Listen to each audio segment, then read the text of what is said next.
وعلیکم السلام۔ میرا نام ہے ماریہ درشمن اور میرے ابو کا نام ہے مجید احمد بھٹی۔ میرا سوال ہے سمندر میں اتنا زیادہ پانی کہاں سے آیا ہے؟ کیا؟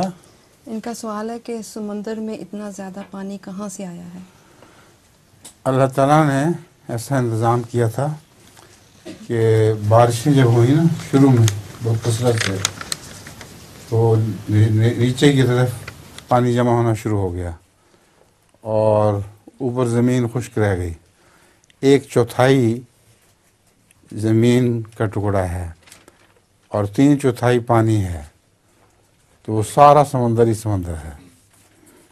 سمندر کا پانی اتنا ہے کہ وہ بخارات بن کے جب آسمان پہ اڑتا ہے تو اس سے جو بارشیں ہوتی ہیں اس سے ہماری تمام آبپاشی چلتی ہے۔